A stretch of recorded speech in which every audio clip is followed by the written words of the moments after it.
Bonjour à tous et bienvenue dans la quotidienne. Alors au sommaire de cette émission aujourd'hui, nous parlerons donc encore une fois de l'escalade. Jamie nous propose dans notre rubrique C'est Sport une initiation à cette discipline. Nous parlerons donc des deux épreuves, la difficulté et la vitesse. Donc Jamie nous en parle dans notre rubrique C'est Sport. Ensuite, je vous propose d'aller vous promener dans la galerie Arte Bello pour découvrir ou redécouvrir donc les tableaux de ce peintre André Gable. Et vous verrez donc entre contraste, lumière, paysage, c'est très beau. Donc on en parle avec donc Chloé Ntao dans notre rubrique Demandée, le programme. Et enfin, l'homme ou le scientifique s'inspire encore une fois de la nature pour corriger nos erreurs. Et Mara donc nous parle aujourd'hui de l'abeille et ses atouts pour soigner ou encore pour dépolluer.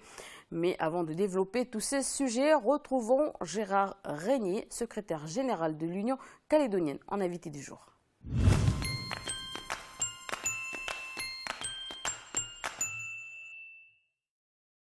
Gérard Régnier, bonjour. Donc, vous êtes le secrétaire général de l'Union calédonienne. Merci d'avoir accepté cette invitation. Bonjour, merci pour l'invitation. Alors, on est là un peu pour parler du boycott de l'Union calédonienne au comité des signataires. Alors, est-ce que cette décision est définitive et pourquoi, justement, vous la boycottez, ce comité des signataires? Cette décision est définitive et on boycotte tout simplement du fait que les conditions ne sont pas réunies pour véritablement avoir un dialogue, un vrai dialogue sur l'application pleine et entière de l'accord de Nouméa. Nous avons été déçus et on a même parlé de confiance trahie auprès du Premier ministre Jean-Marc Ayrault lors de sa définition du corps électoral citoyen qui n'est pas du tout dans la loi. On a même dit que c'était une déclaration hors la loi. Donc il est anormal que le Premier ministre de la France change les règles du jeu en plein match. Alors certains parlent de fraude, on va dire, électorale massive. Est-ce que vous êtes d'accord? Oui, bien sûr, bien sûr. Dès lors que dans ces commissions où c'est un vote à la majorité et non plus un respect de la loi, eh ben, forcément, on peut penser que les gens trichent. Et donc, lorsqu'il y a de la triche, c'est de la fraude. Où on en est aujourd'hui des radiations? Simplement, je crois que ce qui est important, c'est que nous avons eu des réunions. Sur ces réunions, l'État, le représentant de l'État, donc le haut-commissaire, a reconnu le bien fondé de nos revendications. Et par rapport à ça, nous a fait des propositions en vue de ce comité des signataires, propositions pour modifier la loi organique afin de revenir à une bonne lecture de l'accord de Nouméa. Et qu'est-ce que l'Union calédonienne propose? Nous, on ne propose rien. On propose simplement que l'État revienne sur les erreurs qu'ils ont commises. C'est tout, c'est pas plus compliqué que ça. L'État est totalement responsable et totalement compétent pour le faire. Donc, charge à l'État, comme d'ailleurs les députés et les sénateurs s'étaient engagés lors de la modification de la Constitution en février 2007. Donc, il suffit simplement que l'État revienne à la bonne lecture et qu'on corrige les erreurs. Est-ce que vous pensez que le fait de boycotter le comité des signataires et d'envoyer le président de l'Union calédonienne à l'ONU, ça va changer quelque chose? On ne sait pas si ça va changer, mais en tout cas, on ne veut plus participer à une espèce de mascarade où on se réunit, on prend des décisions, elles ne sont pas appliquées. Le système, il est mauvais. Donc, n'allons pas jusqu'au bout de ce système-là, parce que là, il nous mène droit dans le mur. À un moment, arrêtons le système et disons, on va changer les choses parce que c'est anormal et les choses ne sont pas faites pour que cette dernière mandature se passe dans les meilleures conditions. Alors, le rassemblement UMP boycotte justement la venue des deux missionnaires de l'État, la mission d'écoute et ils viennent voir la température justement des partis politiques. Vous boycottez le comité des signataires. Donc, que pensez-vous aujourd'hui? Est-ce que vous avez le même état d'esprit concernant l'État aujourd'hui? Non, pas du tout. Je ne vais pas parler au nom du rassemblement UMP. Ça, premièrement, ça, ils sont assez grands pour parler d'eux-mêmes. D'ailleurs, on n'est pas du tout d'accord sur l'histoire du corps électoral, parce que quand on parle de fraude, on parle bien des gens qui sont dans les mairies, qui font le travail, etc. Donc, on n'est pas du tout d'accord avec eux. Par contre, nous avons rencontré M. Krisnak et M. Merle, et bien sûr, nous leur avons dit, on voudrait bien vous croire. Ce que vous nous avez dit, on voudrait bien vous croire. Mais quel courrier, quelle démarche officielle? Rien.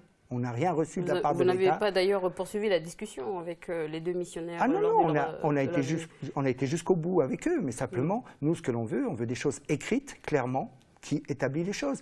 simplement quand dans une rencontre on nous dise mais oui vous avez raison mais il faut laisser le temps au temps. Non, on n'y est plus là, il faut avancer. Donc des gens qui viennent nous rencontrer doivent nous dire aussi, parce qu'ils représentent le Premier ministre, ils doivent nous dire ben voilà ce qu'on va faire ensemble, voilà ce qu'on va mettre en place, etc. Et ça on peut le signer, on peut le parapher, on peut l'écrire quelque part, mais il nous faut des preuves, il faut des actes. Alors, cette décision appartient seule à l'Union calédonienne. Vous êtes l'une des composantes du FLNKS. Pourquoi ne pas partir justement, on va dire, d'une seule voix avec le FLNKS?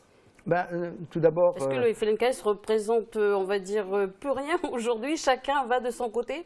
Je ne sais pas pour les autres. Je sais que nous participons au bureau politique du FLNKS. D'ailleurs, je pense que le RDO ne va pas non plus à ce comité des signataires. Vous savez, on ne s'inquiète pas sur le sujet. L'Union calédonienne a toujours pris l'habitude de prendre ses responsabilités. On l'a vu pour le préalable minier, on l'a vu pour, encore une fois, le corps électoral en 2003, lors de la venue de M. Chirac. On l'a vu pour le Congrès de Versailles. Donc nous, ça ne nous pose pas de problème. On va se retrouver à un moment ou à un autre. D'ailleurs, nous continuons à être au bureau politique du FLNKS, à siéger, à faire des propositions, et nous continuerons à le faire toujours. Donc là, il n'y a pas d'inquiétude à ce niveau-là. Maintenant qu'on ne parle pas d'une seule voix, on voit bien qu'on a deux groupes au Congrès. C'est pas notre volonté. C'est pas notre volonté. Nous, l'Union calédonienne, on souhaite avoir une parole commune et on souhaite même l'ouvrir à l'ensemble de la mouvance indépendantiste nationaliste. Parce que en fin de cycle, en fin d'accord, il faudra avoir une position, c'est soit voter oui, soit voter non, ou soit ne pas voter lors de la consultation de sortie. Alors, est-ce que cette question va être remise, on va dire, sur la table au sein des réunions du FLNKS ou pas? Oui, je pense, mais bien sûr, il va falloir qu'on continue d'avancer. De toute façon, on a toujours pris, au niveau de l'Union calédonienne, on s'est toujours engagé sur certaines choses, arrivé sur les acquis, on a toujours partagé ces acquis. On va continuer à le faire parce que c'est la lutte du peuple kanak, c'est la lutte pour l'émancipation de ce pays. On va continuer à travailler comme ça. Nous, on ne s'inquiète pas à ce niveau-là. Alors, vous parlez également l'article 27, le transfert de l'article 27 fait aussi partie des décisions de ce boycott. Alors, est-ce que ce transfert est-il facultatif pour vous ou obligatoire? Il est obligatoire, c'est de la décolonisation. Il est clairement dit dans la loi, et d'ailleurs on a fait référence auprès de Mme Catherine Tasca qui était là. Vous n'avez pas la même lecture que les loyalistes, ça c'est sûr. Ça c'est clair. Et puis arrêtons de parler des loyalistes, puisque ce ne sont pas eux qui appliquent la loi. Ce sont des non-indépendantistes, mais les loyalistes sur le corps électoral, c'est nous, parce qu'ils n'appliquent pas la loi. Sur l'article 27, il est clairement dit, aussi bien dans le rapport de présentation au moment de la loi organique que dans l'accord de Nouméa, que tous les transferts devront être faits avant la consultation finale. Donc il ne faut pas faire du juridique, il ne faut pas faire une lecture de juriste, il faut faire une lecture politique. La lecture politique veut que tous les transferts soient faits avant qu'on consulte en 2018 la population. Alors qu'est-ce que vous pensez que pourquoi ça retarde justement? Ça retarde parce que peut-être on continue à vivre ce qu'on a vécu depuis 1999, c'est-à-dire des freins à l'émancipation, des freins à la décolonisation. Et c'est pour ça qu'on interpelle l'État en disant mais le décolonisateur, c'est vous. C'est vous. Nous, on est chargés de créer le destin commun ici avec les autres, là, même si eux ne veulent pas d'une nouvelle nation libre, solidaire et plus fraternelle. Mais c'est notre problème à nous. Mais vous, l'État, vous devez, parce que vous vous êtes engagé à faire l'ensemble des transferts de compétences, donc faites-le. Ce sont vos compétences, faites ce transfert. D'ailleurs, on peut penser qu'à ce comité des signataires, l'État va proposer un calendrier sur lequel on transférera définitivement ces compétences de l'article 27. Alors, vous ne partez pas. Est-ce que ça ne va pas déstabiliser justement ce comité des signataires? On espère bien que ça va le déstabiliser, ce comité des signataires. On espère bien qu'on va mettre un coup de pied dans la fourmilière pour que la fourmilière bouge. C'est quand même depuis 1998 que vous sortez ce problème. Non, on a déjà boycotté ce comité des signataires. Oui, en 2002. En 2002, on l'a déjà fait. On se souvient de la visite de Jacques Chirac, etc. Donc, quand il faut mettre un coup de pied dans la fourmilière, quand il faut rappeler... il ne faut pas oublier, l'accord de Nouméa qui fait suite à l'accord de Matignon font suite aux événements. On vient de fêter les 30 ans du FLNKS. L'Union calédonienne est bien placée quand même pour savoir tout ce qu'il a fallu donner, tout ce qu'il a fallu faire comme sacrifice auprès de nos leaders, de nos militants. Donc ça, on ne l'a pas oublié. Et donc, ça veut dire quoi? Ça veut dire que vous craignez un deuxième grand événement par rapport à ça? Ce que l'on craint, c'est que cette application... D'autres événements comme 84 comme, On n'en est pas là. On n'en est pas là. On est simplement que quand on donne notre parole, on s'engage sur cette parole. Aujourd'hui, l'État revient sur cette parole. C'est ce que je disais sur la confiance par rapport à Jean-Marc Ayrault. L'État revient sur cette parole. Et quand on revient sur cette parole, c'est toujours très mauvais, c'est pas sain, premièrement, et deuxièmement, forcément, c'est dit dans l'accord de Nouméa, quand il y a des contextes qui ne se prêtent plus à la discussion, on passe à autre chose. Donc ne passons pas à autre chose, mettons en œuvre totalement l'accord de Nouméa, et vous verrez que les choses iront tout Comment seul. vous décririez aujourd'hui l'État français par rapport à tout ça? On continue à regarder les intérêts de la France, mais c'est ce qu'on leur a dit, c'est ce qu'on a dit à Christnac et à Merle. Nous, on est prêts à discuter de l'intérêt de la France aussi dans le Pacifique. Dès lors que ça ne vient pas remettre en cause les intérêts des Calédoniens, du peuple kanak, il n'y a pas de souci. Nous, on peut très bien travailler à ce niveau-là, mais n'essayez pas de nous imposer l'intérêt de la France au-dessus de l'intérêt des citoyens du pays. Est-ce que ce sont les seuls points que vous avez abordés lors du comité directeur qu'il y a eu à Wailou par rapport à ce boycott? Non, nous, on continue notre marche normale, à savoir notre congrès annuel qui sera donc les 8, 9 et 10 novembre à Tiaoué et Koné. Donc on a préparé notre ordre du jour normalement. On a regardé les cotisations de nos adhérents pour répartir nos délégués. Donc on a continué.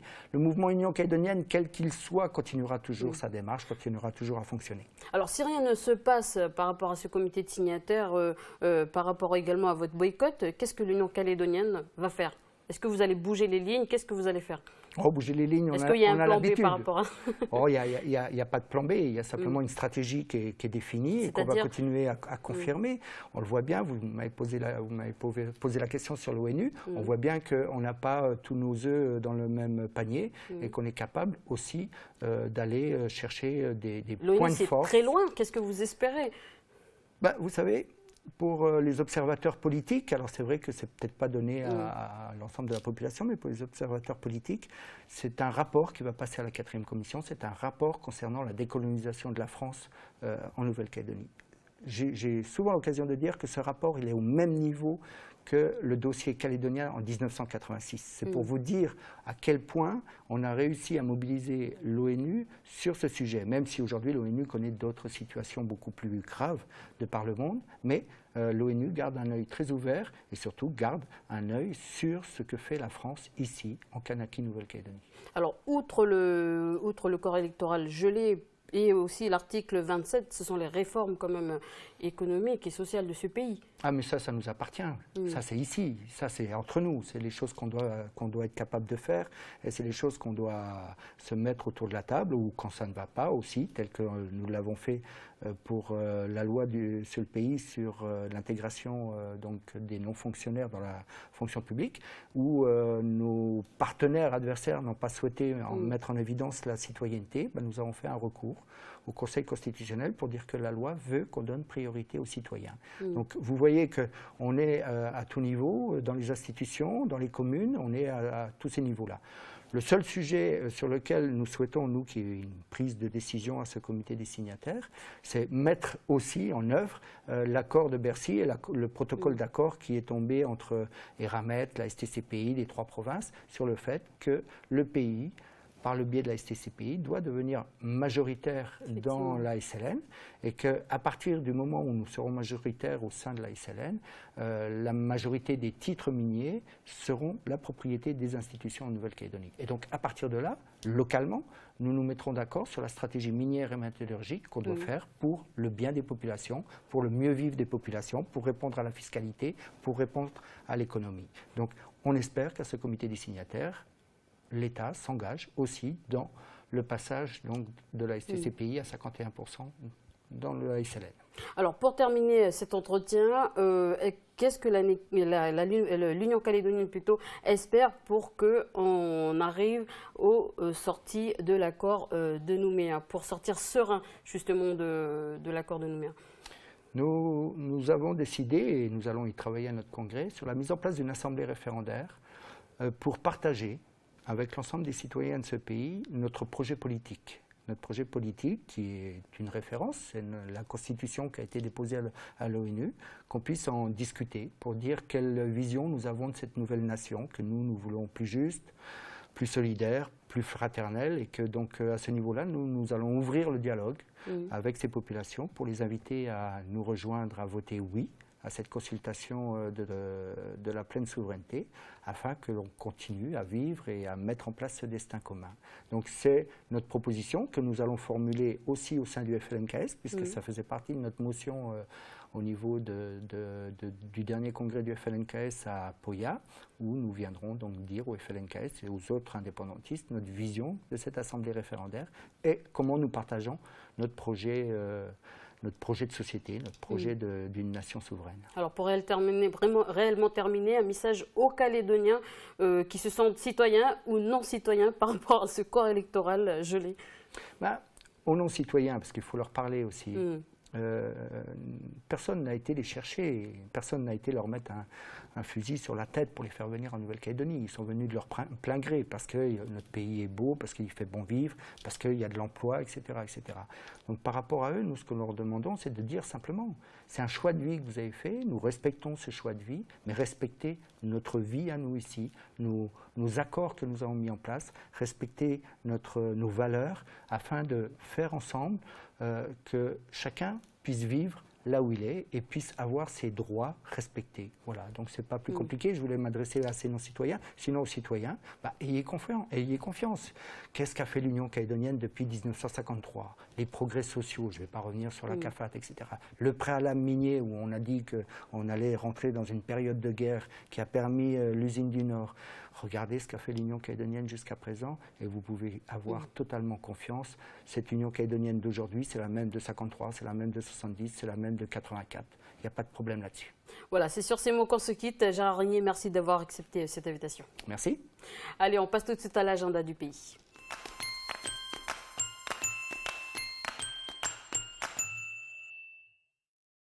Bonjour à toi, ma très chère. Alors, qu'est-ce que tu nous proposes aujourd'hui dans la rubrique, donc dans l'agenda du pays? Bonjour à toi, Élise, et bonjour à vous, amis à la maison. Eh bien, comme d'hab, un plan d'infos, tout ce que j'aurais pu trouver, en tout cas, je vous le partage. Donc, on commence tout de suite, si tu le veux bien, en allant du côté de Koné, où le Lions Club donc, organise une soirée dansante. Ça se passera le samedi 15 novembre de 20h à 2h du matin. Du côté de chez Monsieur Castavi, au quartier Pomémy, voilà. Pour tout renseignement, vous pouvez appeler le 94 30 10 et vous pouvez d'ailleurs réserver jusqu'au 31 octobre, c'est possible. Voilà, pour ceux qui souhaitent s'amuser et danser. Ensuite, on continue avec une information concernant un concours de danse, toujours sur la commune de Koné. Oui, toujours sur Koné, donc un concours de danse qui s'intitule donc Reste dans le Move, concours organisé par l'association Évasion en partenariat bien sûr avec la mairie de Koné.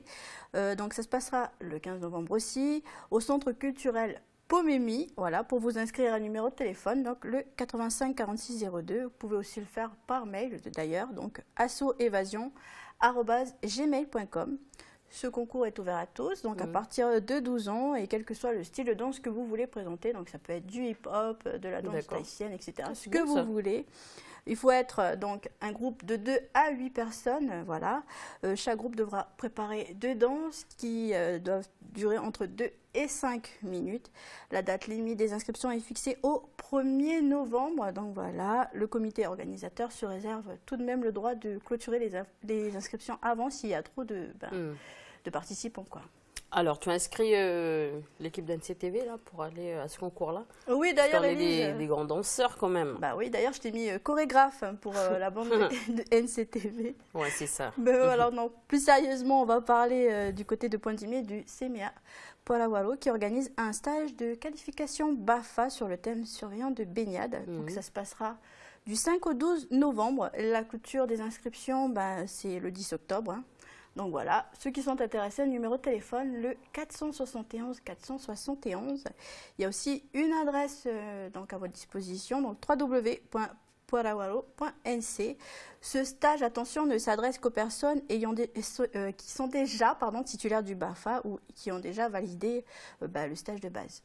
Et on continue l'agenda avec quelques petites informations. Oui. Petites informations brèves, donc on commence du côté de Bouloux, Paris. Il y aura un vide-grenier, donc le samedi 4 et le dimanche 5 octobre, bien sûr, sur le parking du magasin Alesio. Pour ceux qui souhaitent avoir des infos, donc le numéro de téléphone à noter, le 44 54 88. Bien sûr, cette opération se répétera chaque premier week-end du mois, donc voilà.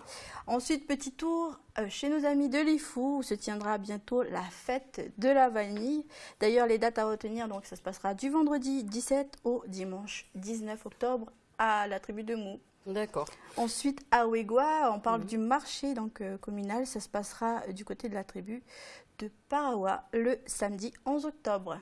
Et ensuite, pour continuer, on parle sport à l'attention des plus jeunes en vue des vacances scolaires qui approchent. Ouais, c'est les vacances. Pour eux seulement, hein, voilà. Donc, on commence avec l'association sportive Éveil Attitude qui propose aux enfants à partir de 10 ans de suivre le tour cycliste. Hein. Donc voilà, c'est possible. Et tout en suivant le tour cycliste, de réaliser un reportage sur ce qu'ils ont vu, sur les cyclistes, sur le tour, sur le paysage calédonien. Donc pour ceux qui souhaitent avoir des informations, il y a un numéro de téléphone, le 73 04 03.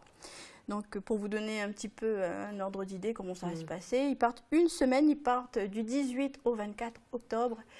Et puis, ils sillonnent la Calédonie, hein. Ils partent de Pointe-Dimier, ils vont s'arrêter à Pointe-Bout, ils vont s'arrêter à Farino, et puis ils vont finir, bien sûr, leur péripétie ici, à Nouméa. D'accord. Voilà, l'occasion pour eux de rencontrer, comme on l'a dit, des cyclistes qui viennent d'autres pays aussi.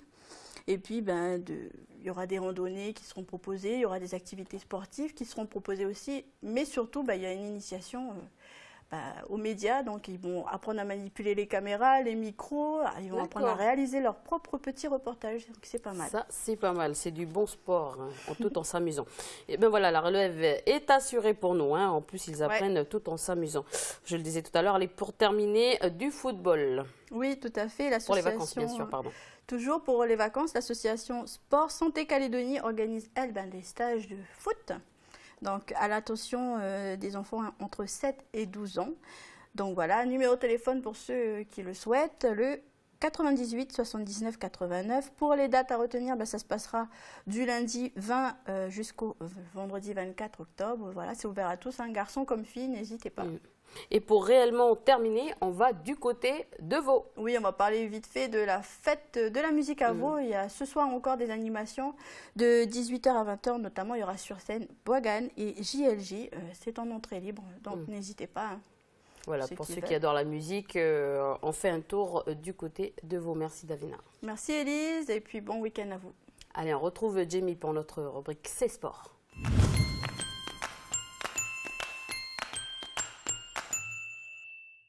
Bonjour Jamie, on continue avec les mondiaux d'escalade. La deuxième partie, on s'était quitté mercredi avec le classement de ces championnats du monde. Le pays n'aura pas porté bonheur à la délégation française. Malheureusement. Bonjour Elise et bonjour à tous. La France, grande perdante du mondial calédonien avec seulement, on le disait mercredi, une médaille au compteur, une médaille de bronze décrochée par Julia Chanourdi. Un triste bilan pour une sélection qui détenait tout de même dans ses rangs des grimpeurs de qualité bien classés comme Salomé Romain, 11e au dernier championnat du monde senior qui se sont déroulés à Rejón en Espagne. Il y a à peine quelques jours. Maël Bonzom, champion d'Europe en titre chez les juniors, ou encore Quentin Nambo, également champion d'Europe en titre. Lui, il visait le doublé, mais c'était sans compter sur le Tchèque Jan Križ, sacré champion du monde d'escalade en Nouvelle-Calédonie, impérial sur toute la compétition. Il a fait parler bien entendu son gabarit en impressionnant ses adversaires, mais également le public présent sur place. Voilà, c'est triste pour la délégation française qui faisait figure quand même de favorite pour cette compétition. Voilà, donc ils terminent bien loin de leurs vieux rivaux autrichiens qui ont engrangé 6 médailles dont 2 médailles en or dans la catégorie difficulté par l'intermédiaire de la cadette Hanna Schubert et Bernard Rock pour les juniors. Donc un bilan enviable, je parle de celui des Autrichiens, mais qui fait pâle figure à côté du bilan des Russes, du résultat des Russes. Donc grand vainqueur de ces mondiaux calédoniens, l'imposante délégation russe composée de 46 grimpeurs rentre donc à la maison avec la bagatelle de 12 médailles, dont 4 en or. La France qui termine 13e à côte à côte avec le Japon et l'Autriche 3e donc, de ces championnats. Alors on le sait, une compétition dominée par les Russes. Y a-t-il eu des surprises durant ces mondiales? Alors en effet, la surprise, Élise, est venue du seul représentant de l'Amérique du Sud. Donc c'était le pays de l'Équateur avec Carlos Granja. Avec l'accent, excusez-moi. Dans les dernières secondes, voilà, il a pu devancer le Russe Petr Zemliakov. Donc voilà, ça s'est passé dans l'épreuve de vitesse. Ce fut l'un des moments, je dirais, un peu inoubliable et excitant, je dirais, de cette compétition. Le public qui a pu voir un grimpeur qui s'est surpassé dans les derniers mètres et puis donc remporté face aux Russes quand même. Chapeau. Alors comme toute compétition, il y a eu de belles performances, des spectacles proposés par les meilleurs grimpeurs du monde. C'est tout de même une bonne chose pour la discipline locale. Voilà, d'autant plus que... Et même pour le public. Voilà, tout simplement. D'autant plus que durant plusieurs jours, les championnats du monde ont fait couler beaucoup d'encre, des mondiaux qui auront permis à la discipline de se faire connaître, de découvrir la vitesse et la difficulté, les deux disciplines reines de l'escalade. Et puis écoutez, si vous n'avez pas eu l'occasion de découvrir ces deux pratiques, tout de suite, Éric Deroche vous propose une petite leçon de vitesse et de difficulté en compagnie de Quentin Vivier, l'un des cagous tricolores.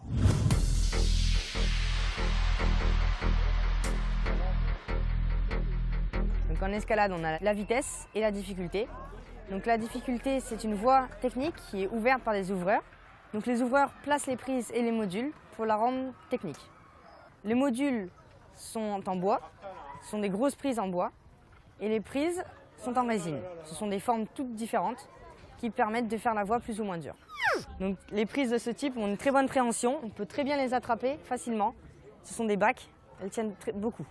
Par contre, des prises comme ça qui sont plus petites, ont une préhension plus petite, elles sont plus dures à attraper. Le mieux, c'est que je vous le montre, on va attaquer une voie technique. Donc en fait, là, je mets des chaussons qui serviront à être plus précis pour grimper. Donc la pointe du chausson est assez pointue, qui permettra de bien la mettre sur les prises.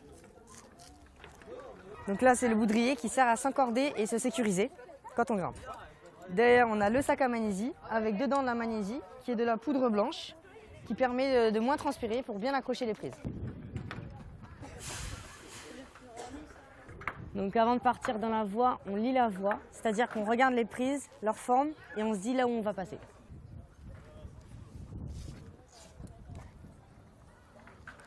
Donc là, on met la dégaine, c'est-à-dire qu'on passe la corde dans le mousqueton pour pouvoir s'assurer.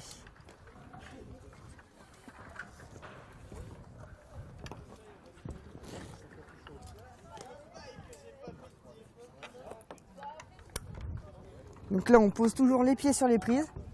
C'est plus facile pour grimper.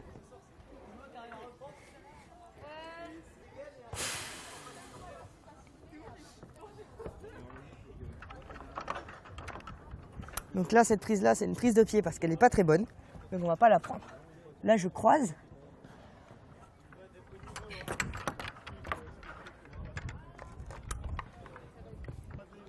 Donc croiser, en fait, c'est quand on passe l'une main par-dessus l'autre.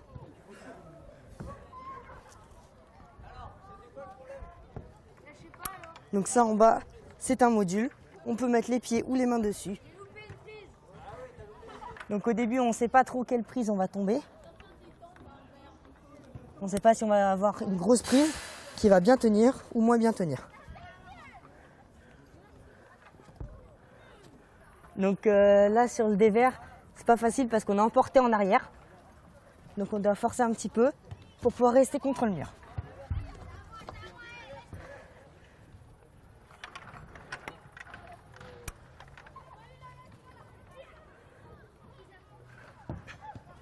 Donc là, je fais la voie noire. Donc c'est-à-dire que toutes les prises noires, j'ai le droit de les prendre, mais pas les autres couleurs. Toutes les voies sont déterminées par une couleur de prise. Donc là, je suis arrivé en haut. Donc je mets le relais, c'est-à-dire les deux mousquetons. Et l'assureur va pouvoir me redescendre. C'est bon. Donc là, j'ai effectué la voie noire, qui était une CISA. Donc la CISA, c'est la cotation de la voie. Donc les cotations partent de 3 et après elles montent dans l'aide, donc 3A, 3B, 3C, 4A, 4B, 4C, ainsi de suite, jusqu'à 9C. Cette étude de voie est autorisée aux débutants car elle est assez facile. Mais celles qui sont vraiment au milieu sont plutôt déconseillées, car elles sont plus dures. Donc cette voie noire que je viens de faire mesure 16 mètres de haut avec un aplomb de 5 mètres. Pour être un bon grimpeur en escalade, il faut pouvoir gérer son effort. À l'image du 400 mètres en athlétisme, l'épreuve de difficulté est assez longue et le corps commence déjà à créer des toxines et il faut pouvoir récupérer pendant que l'on progresse pour éliminer ces toxines-là et que les muscles soient toujours oxygénés. Quand on voit un grimpeur dans sa voie, on peut voir sa gestion de l'effort de deux façons. D'une part, comme là Antoine qui secoue ses bras pour récupérer.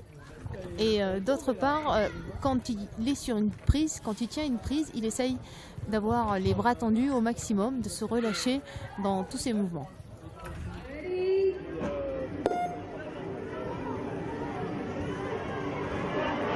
Une compétition de vitesse, c'est très simple. Le but, c'est d'arriver en haut du mur de 15 mètres qu'on voit derrière, le plus vite possible, et de préférence un avant l'autre. On grimpe 2 à 2 en parallèle sur les couloirs et il faut taper le petit pas d'arrivée avant l'autre.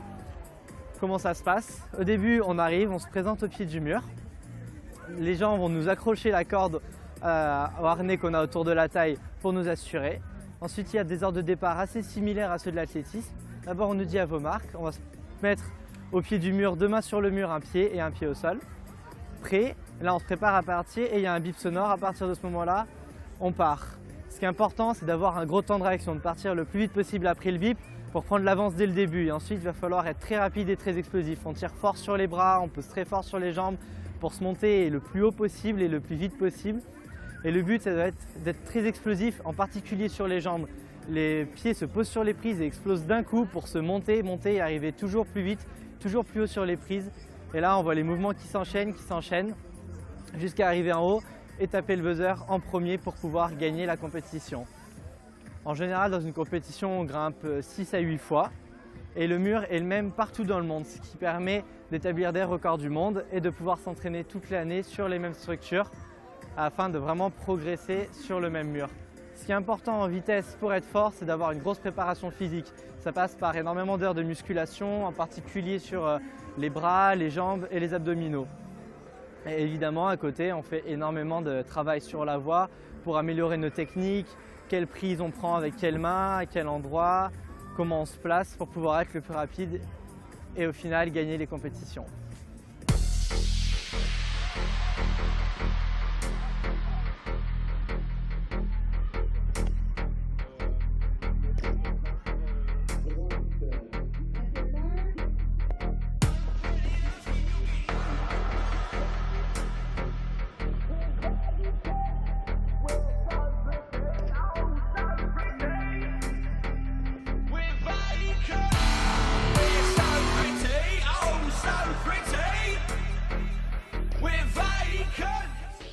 Et on termine, Jamie, avec cette annonce avec du football. Donc, c'est ce week-end que se déroulent les demi-finales de la Coupe Calédonie. C'est ça, Elise. Alors, 2 affiches, Gaïcha Magenta et le AS Grand Nord. Évidemment, on attend un exploit venant de l'AS Grand Nord, le petit poussé de la compétition qui évolue en PH Grande Terre. Les 2 équipes se connaissent déjà puisqu'elles se sont affrontées déjà l'an dernier lorsque l'équipe du Nord évoluait en Super League. Mais elle devra faire attention à une équipe de l'OSI bien équilibrée et solide défensivement. Du côté de Magenta Gaïcha, en affichant un jeu séduisant et efficace tout au long de l'année, les joueurs de l'ASM partent bien évidemment favorites de ce match avec un bon équilibre entre joueurs expérimentés et la fougue de la jeunesse. Voilà, ils essaieront de ne pas tomber dans le piège d'une équipe de Gaïcha qui joue sans va-tout pour cette demi-finale et qui pourrait montrer un tout autre visage de celui affiché en championnat. Elise, 2 rencontres que l'on pourra suivre au stade Noumadalé, bien sûr,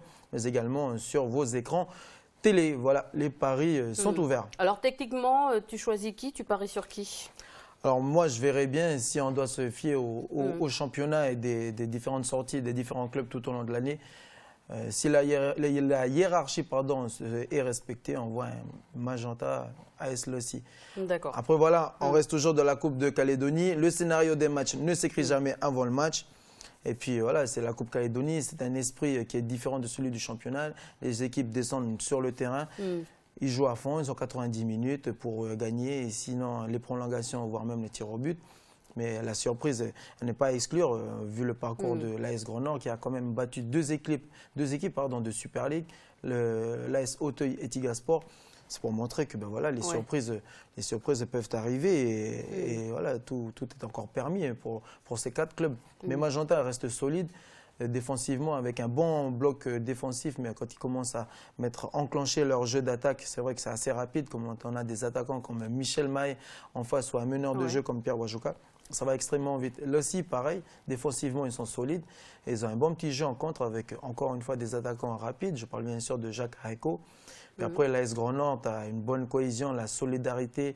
Et puis, cet esprit d'une équipe qui n'a rien à perdre. Qui arrive de PH Grande Terre et puis qui est là pour tout raser sur son chemin. Et puis, une équipe de Gaïcha qui vient de prendre 8-1 contre Yingen. On attend une réaction de la part des joueurs de Paul Kaezé, pardon. Comme on dit, un lion à terre est un lion en danger. On attend une réaction. Voilà, donc de belles affiches et de beaux matchs en perspective. Voilà, donc rendez-vous au stade de Noumadéli. Voilà, c'est le sport, encore une fois, qui l'emportera. Merci Élise et merci à tous. Allez, on retrouve Anna pour la rubrique « On s'occupe de vous ».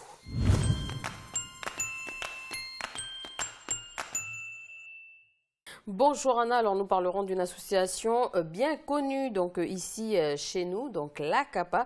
C'est une association qui s'occupe des personnes âgées en leur proposant une multiple d'activités.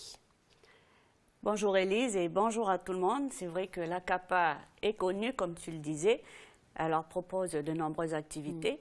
Bon, nos seniors, ils sont gâtés et puis on entend souvent parler d'eux, justement des actions. Mais est-ce que tu sais depuis quand ça existe l'ACAPA?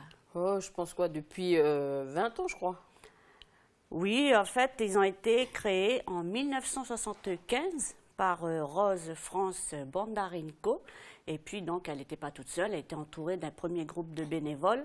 Et puis, ils sont à l'adresse actuelle du côté du Faubourg depuis 1997 quand même. Donc, l'ACAPA, elle a pour but d'aider les personnes âgées donc, à surmonter leurs problèmes, que ce soit des problèmes moraux, financiers ou autres. Et puis surtout à sortir de leur isolement. Et à partir de quel âge peut-on intégrer l'ACAPA? Alors on peut l'intégrer à partir de 60 ans. D'accord. Et puis il faut savoir aussi que l'association, elle aide toutes les personnes, quelle que soit son ethnie, son opinion politique ou encore ses convictions religieuses. Donc il doit y avoir beaucoup de monde à l'ACAPA. Ça fait beaucoup de monde en effet, Élise, puisqu'elle compte plus de 300 sociétaires quand même et qui sont âgés de 60 à 98 ans. Effectivement, ça fait beaucoup, un beau succès pour cette association. Mais est-ce qu'il y a une cotisation à verser pour être membre? Oui, comme la plupart des associations, il faut verser une cotisation. Donc, pour l'ACAPA, elle est de 3 000 francs et c'est annuel. Et puis, elle est abaissée quand même à 1 000 francs pour les personnes qui sont les plus démunies. Puisque, en effet, il y a certaines personnes âgées qui sont dans une situation quand même précaire et qui ont un besoin impératif d'être aidées. Bon, certains intègrent l'association sans demander d'aide particulière, tout simplement pour éviter d'être seuls et puis rencontrer d'autres personnes. Voilà, ils viennent pour se distraire en fait. Alors que leur propose l'ACAPA comme activité? Alors, il y a beaucoup d'activités, comme on le disait tout à l'heure. Ça va de la couture aux travaux manuels, ils font aussi de la danse, du théâtre et puis ils font aussi beaucoup de sorties du côté de l'ACAPA. Donc nous avons été rendre une petite visite dans leurs locaux du Faubourg Blanchot. Moi, je te propose, et à vous, de regarder le reportage de Duke Menango.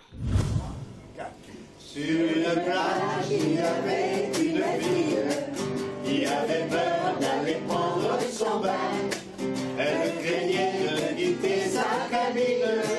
Elle tremblait de montrer aux voisins.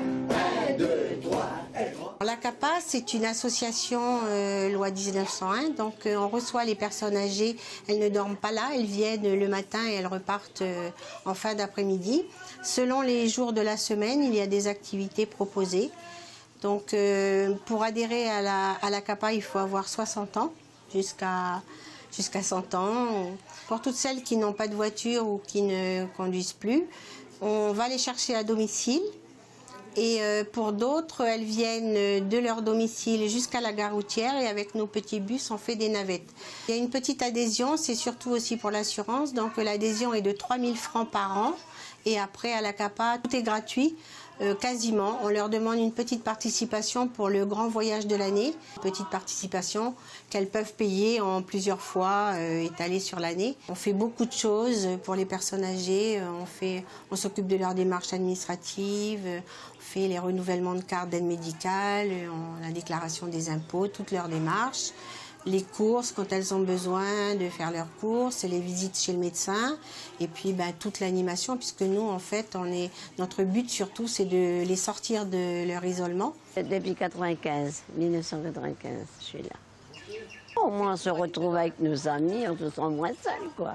Puis on voyage, on se promène, on visite la Calédonie. Moi, c'est grâce à la CAPA que je connais la Calédonie. Je suis calédonienne, mais on n'a pas les moyens, tu vois. Alors avec l'association, on va partout. Du nord jusqu'au sud. Et là, on va aller au Vanuatu, là, la semaine prochaine. Et je voudrais surtout souligner le travail important que font les bénévoles dans toutes les associations d'ailleurs, que ce soit la nôtre ou dans les autres associations, et de temps en temps les mettre un petit peu en valeur, qu'on sache ce qu'elles font à longueur d'année, et sachant que s'il n'y avait pas de bénévoles dans les associations, il n'y aurait plus d'associations. Je crois que c'est très important. Donc on s'occupe des personnes âgées, mais on s'occupe aussi des jeunes. Je vais vous présenter Alice, qui tous les lundis vient faire un petit stage. Elle va vous parler, elle va vous dire un petit mot. Allez Alice.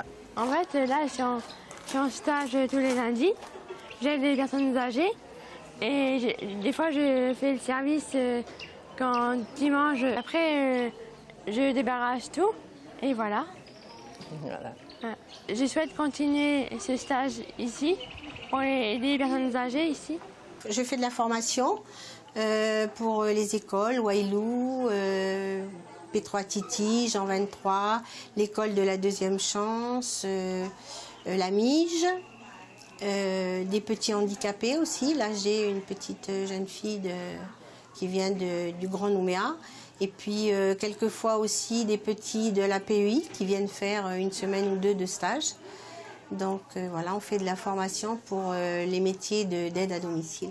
On a un gros projet, on doit faire une cuisine dans les normes parce qu'on a une toute petite cuisine. Là, c'est pas très pratique pour cuisiner parce qu'on a 3 fois par semaine, le lundi, le jeudi et le lundi, le mardi et le jeudi, on sert les repas puisque les autres jours, on ne travaille pas l'après-midi, on s'arrête à 11h30.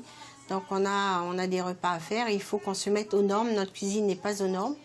Donc voilà, c'est en train. Là, l'architecte a déjà fait les plans et ça va se faire là incessamment sous peu. Et sinon, nous, on fonctionne avec des subventions.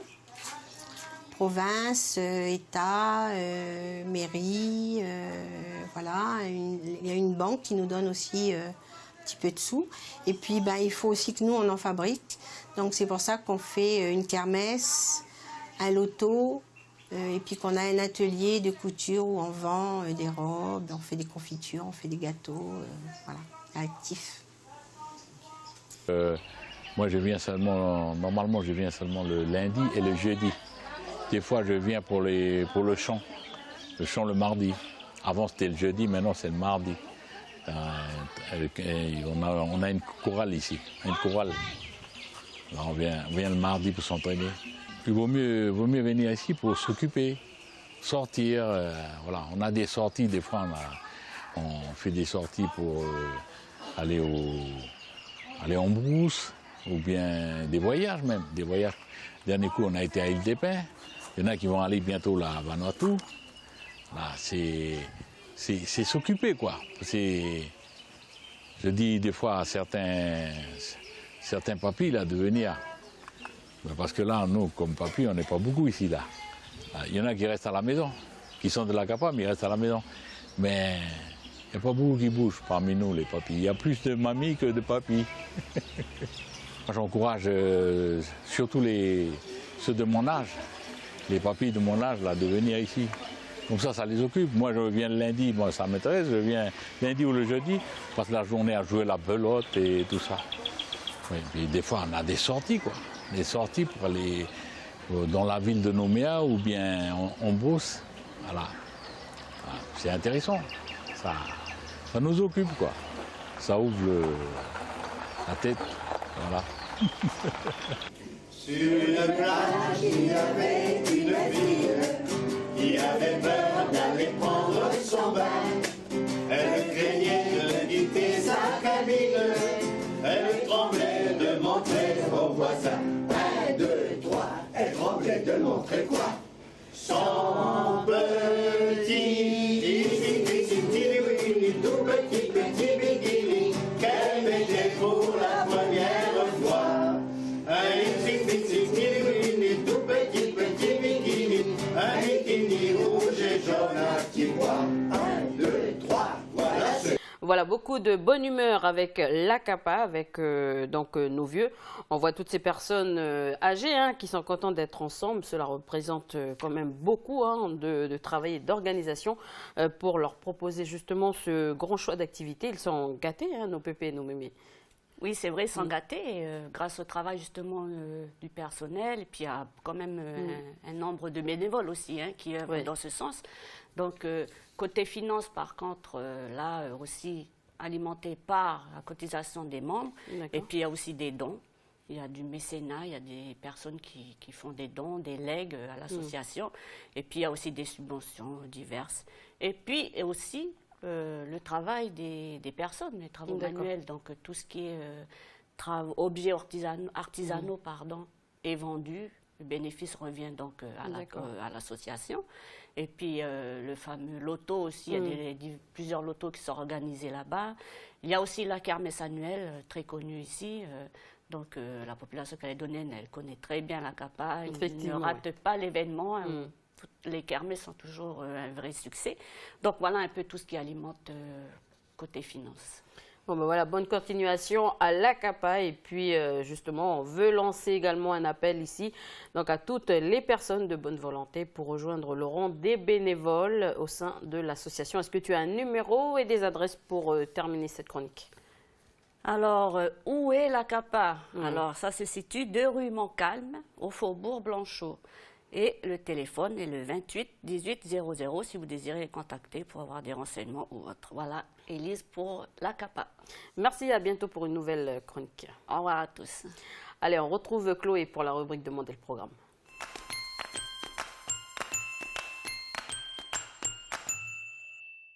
Salut Chloé. Salut Elise, salut à tous.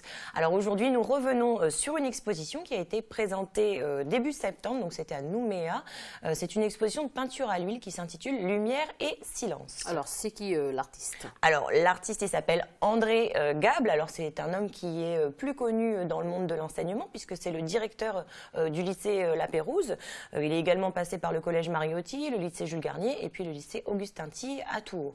Mais bon, aujourd'hui on s'intéresse au peintre qu'il est, puisque comme je le disais, donc il a exposé récemment à la galerie Artebello, donc c'était une trentaine de toiles à l'occasion de l'expo Lumière et silence à Nouméa. Alors, comment a-t-il commencé la peinture? Alors, en fait, il peint depuis toujours. À l'âge de 13 ans à peu près, il a commencé donc, à participer à des ateliers avec différents artistes. Il a continué comme ça jusqu'à l'âge de 18 ans, un an après son bac.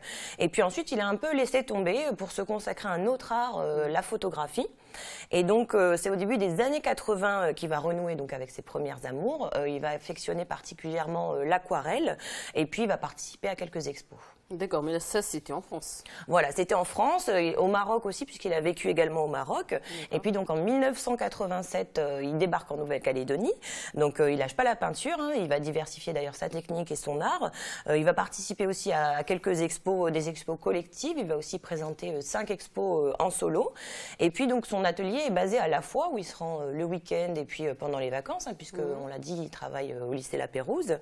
Et puis, du 1er au 13 septembre, il a présenté, donc, cette année une trentaine de toiles, donc c'est de la peinture à l'huile qui représente en fait des paysages calédoniens pour cette expo donc Lumière et silence à Nouméa. Donc Alexandre Sigura est allé à sa rencontre à la galerie Artebello. On regarde.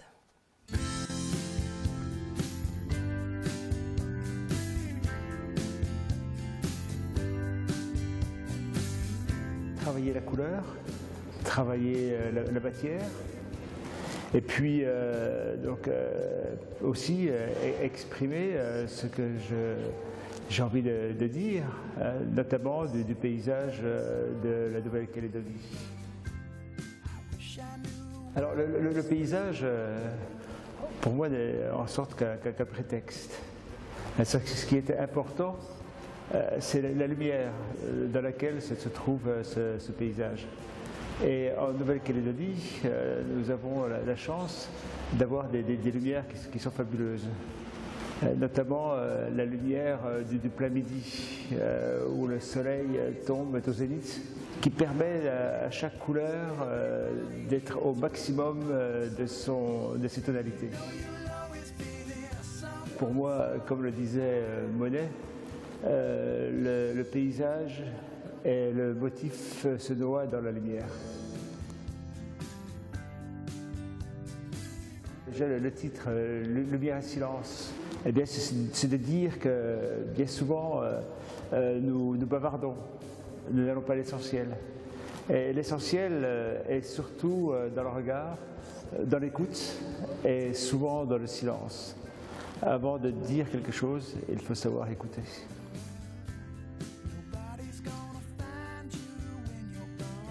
L'exposition, elle s'impose. Elle s'impose pourquoi? Parce qu'il faut bien qu'à un moment donné, il y ait aussi des retours. Comment les gens perçoivent cette peinture? Qu'est-ce qu'ils en pensent? Me dire mes défauts aussi. Là, ce qui me permet aussi d'avoir pour la suite des marges de progression. Sans le regard de l'autre, sans la critique, je pense que l'artiste n'existe qu'à moitié.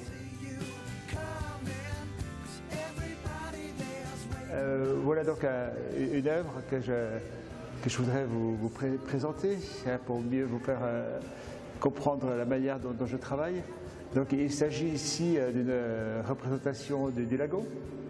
Donc on pourrait se poser la question, pourquoi a-t-il peint le lagon de manière aussi sombre? Nous ne retrouvons plus ces belles couleurs bleues traditionnelles que l'on trouve dans les cartes postales ou dans les images qui représentent la Calédonie.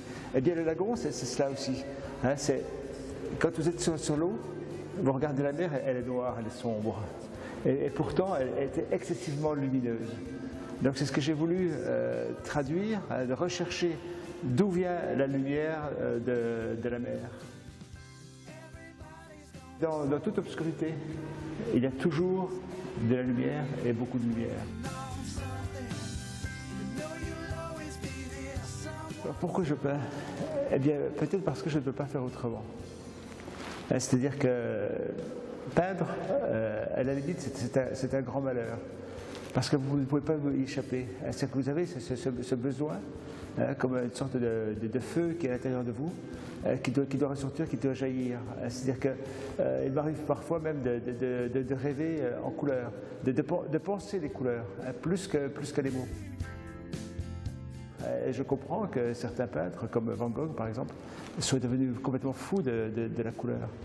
Quand vous lisez les lettres de Van Gogh, il écrit les couleurs également. Donc peindre, c'est quelque chose auquel on ne peut pas échapper lorsqu'on est pris par la peinture. C'est qu'en partant d'un petit coin, d'un bout de plage, de haut d'une colline, eh bien, on s'ouvre sur l'infini. C'est que l'horizon, c'est l'infini. Et cela aussi est quelque chose qui exprime ce que nous sommes. C'est que chacun d'entre nous est quelqu'un qui est situé quelque part, mais qui a des possibilités infinies pour devenir, qui exprime sa liberté à chaque instant. C'est ce désir de liberté aussi que j'exprime.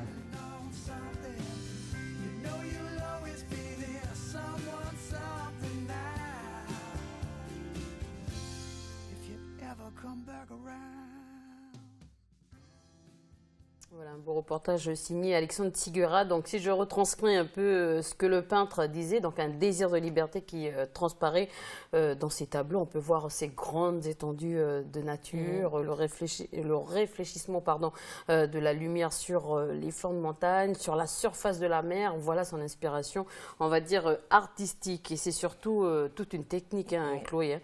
Alors on va dire bravo à ce peintre. Alors on continue avec une expo à venir en projet. Alors pour lui, oui, il présentera une autre expo voilà, à la Galerie Artebello en mars prochain.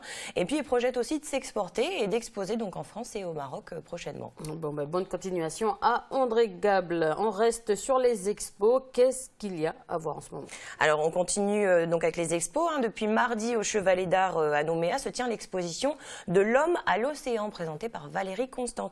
Donc cet artiste peintre pastelliste qui jusqu'à présent nous avait habitués au portrait sous toutes ses formes, elle va nous surprendre cette fois-ci en naviguant de l'homme à l'océan.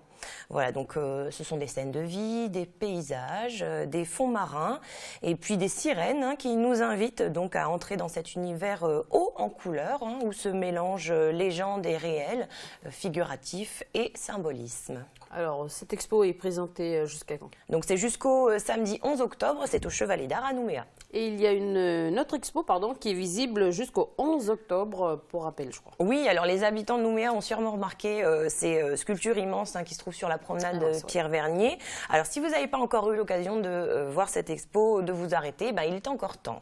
C'est aussi une occasion de faire du sport. Donc c'est le monumental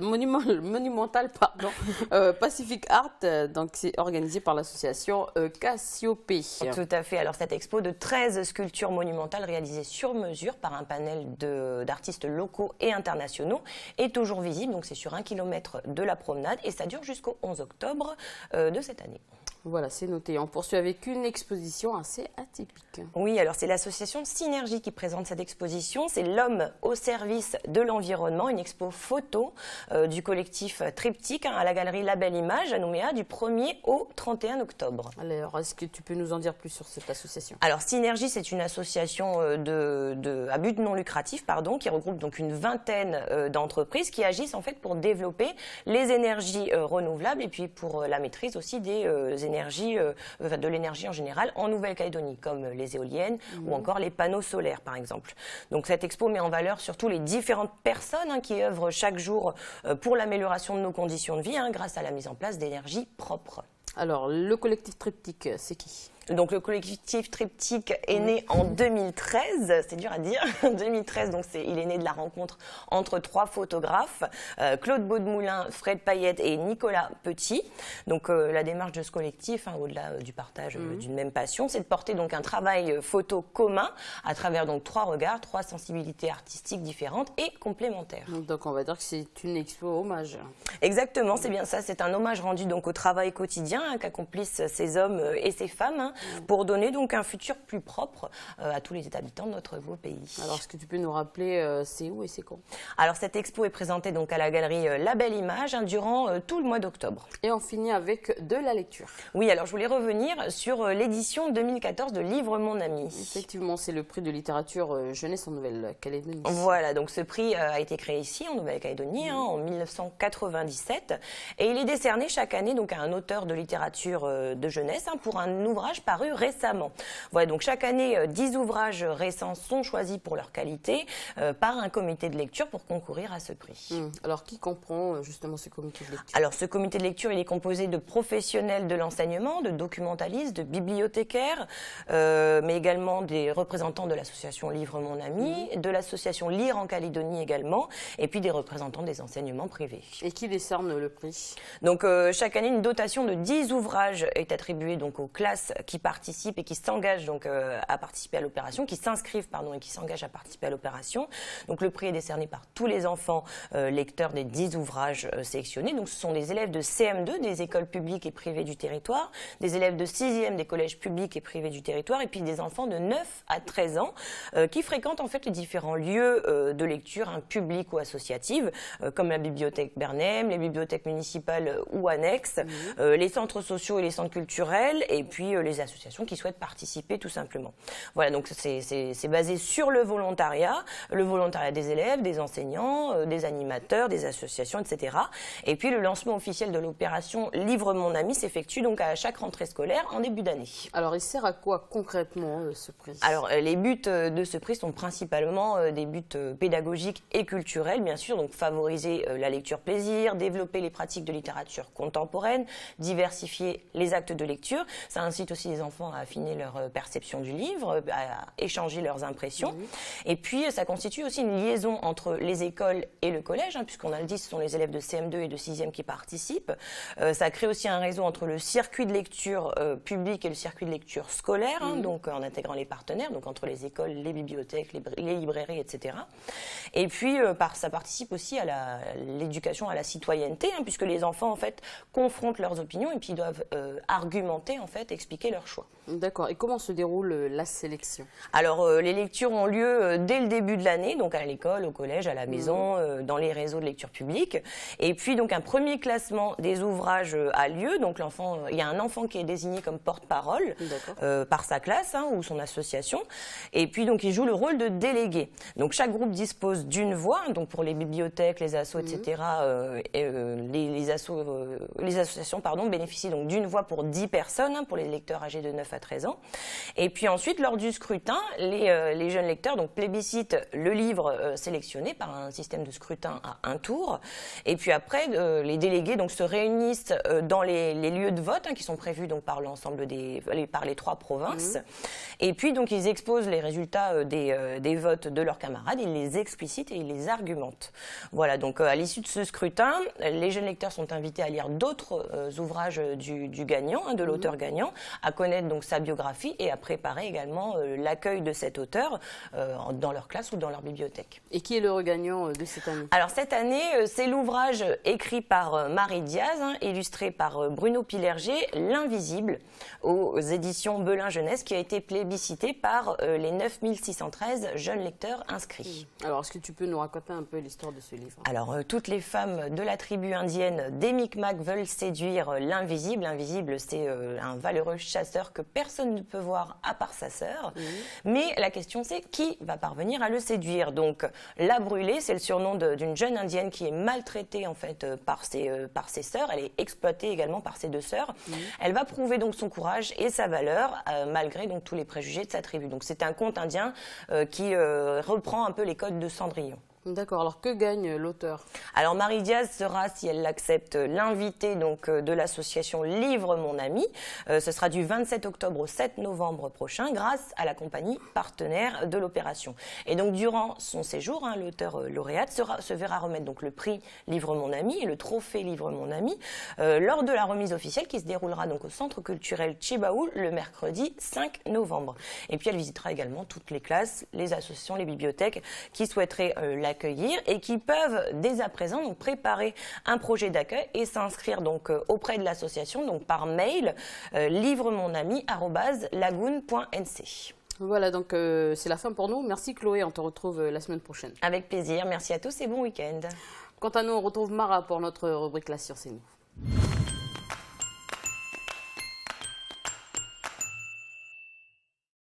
Salut Mara. Salut Élise, salut à tous.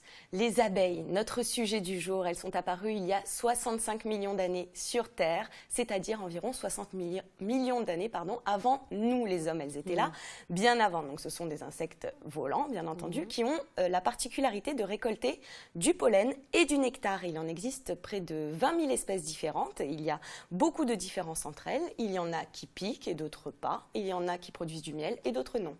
En tout cas, elles sont indispensables. Oui, toutes. Et nous avons déjà eu l'occasion d'en parler. Les abeilles pollinisent environ 80% des plantes à fleurs, ce qui veut dire qu'elles assurent leur reproduction et donc leur survie. Forcément, c'est leur rôle essentiel d'assurer le développement de ces plantes. Donc, elles butinent les fleurs pour y recueillir du nectar et par la même occasion, elles transportent des grains de pollen qui s'accrochent en fait à leurs poils. Donc, elles les transportent depuis l'organe mâle vers l'organe femelle de la fleur, ce qui permet tout simplement la fécondation de la plante. Ensuite, il y a un fruit qui peut se développer, qui porte des graines et qui pourra donc perpétuer l'espèce. Et ces plantes, ces fruits et ces graines sont également indispensables. Et oui, c'est un équilibre, hein, c'est la chaîne alimentaire. Tous les maillons de cette chaîne sont indispensables. Toutes les graines et tous les fruits sont essentiels pour perpétuer évidemment les espèces végétales, mais également pour nourrir de nombreux insectes, oiseaux et autres mammifères. Ça en dit long sur l'importance justement de l'abeille. Et tu disais qu'il y a plusieurs types d'abeilles. Oui, alors pour les grands types d'abeilles, on retrouve les abeilles solitaires qui, comme leur nom l'indique, ne vivent pas en groupe, ne vivent pas en colonie. Les abeilles femelles en fait construisent chacune un petit nid, donc soit au sol, soit sous une pierre ou alors dans une structure creuse.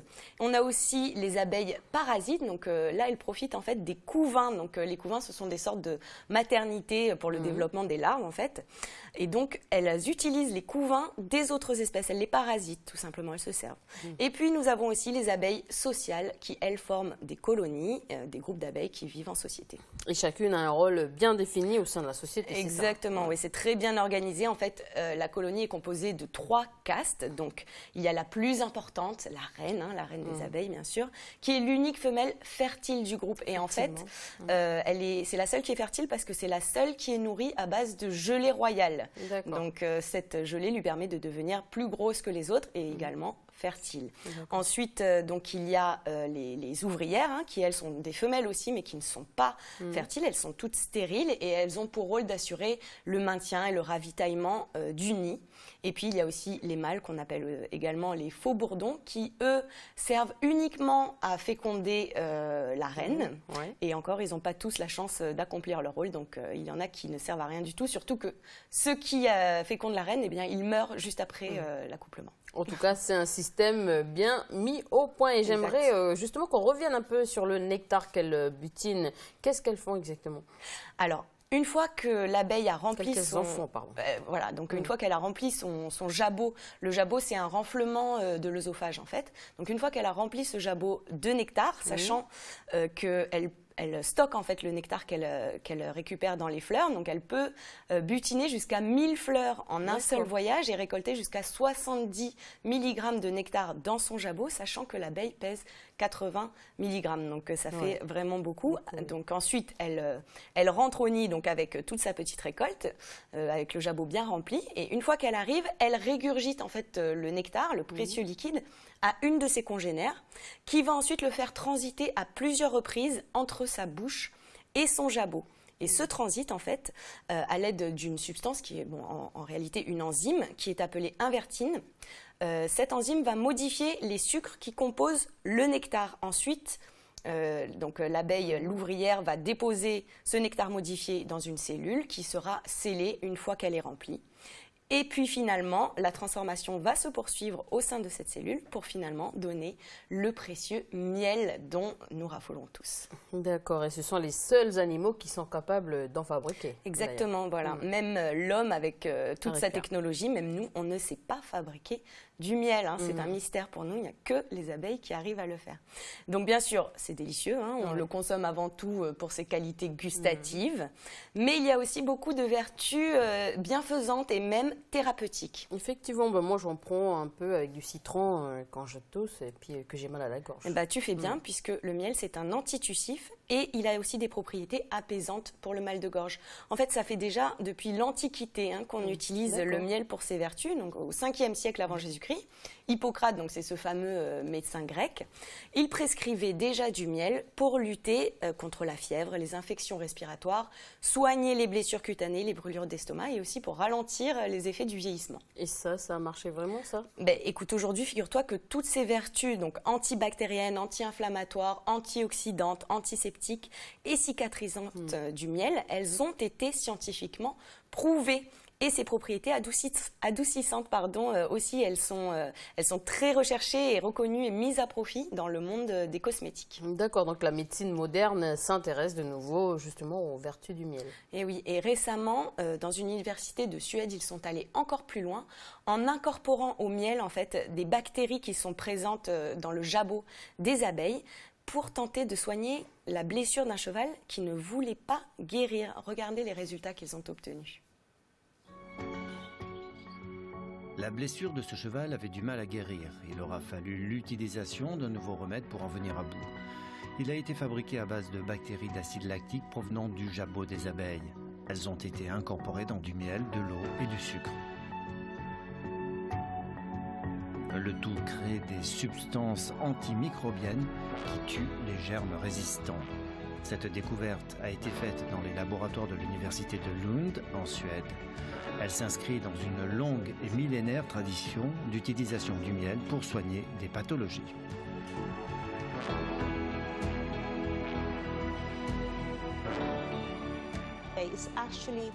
C'est en fait la bactérie vivante qui est la pièce centrale de tout cela. Nous avons fait passer cette médecine ancienne à un nouveau stade dans lequel nous pouvons par exemple standardiser un mélange à haute concentration de miel avec ces bactéries. Cette avancée médicale pourrait aider les médecins dans leur lutte contre la résistance aux antibiotiques. La prochaine étape de l'équipe est de faire des tests sur des patients dont on ne peut guérir les blessures.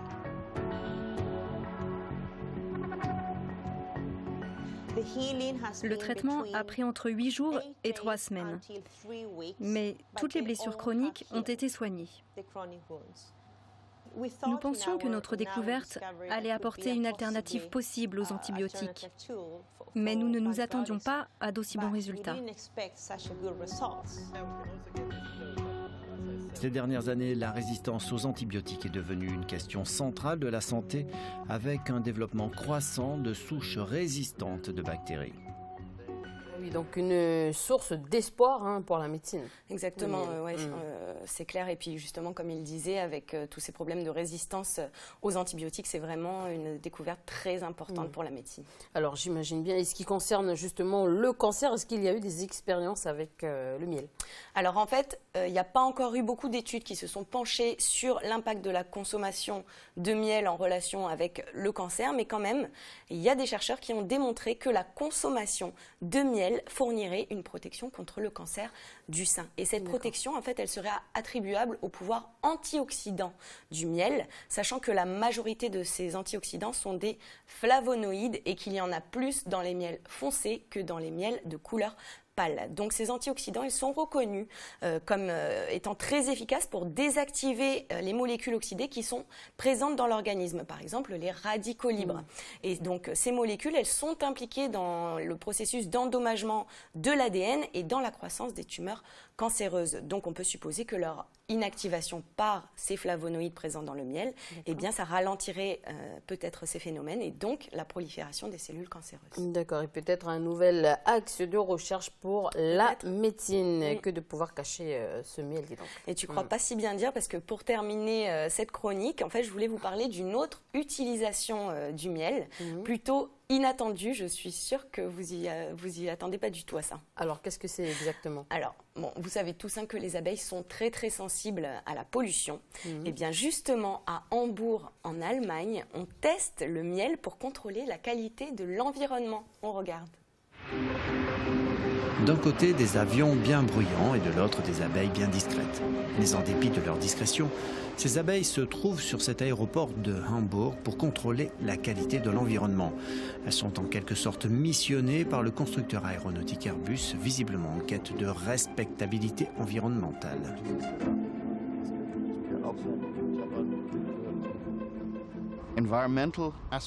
L'aspect environnemental joue un rôle important et ces abeilles sont importantes à l'heure d'évaluer notre impact sur la nature.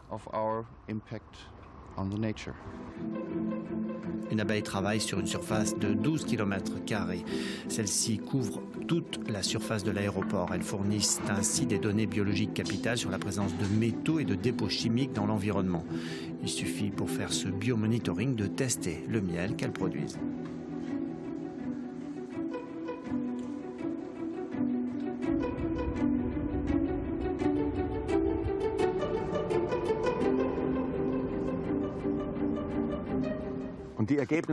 Les résultats sont très encourageants. Et par chance, je dis bien par chance, chaque résultat montre que les taux de pollution sont bien inférieurs aux limites imposées pour les produits alimentaires. Le miel produit, 160 kg lors de la dernière récolte, n'est pas vendu mais offert à des clients ou au personnel d'Airbus et visiblement ce n'est pas un cadeau empoisonné.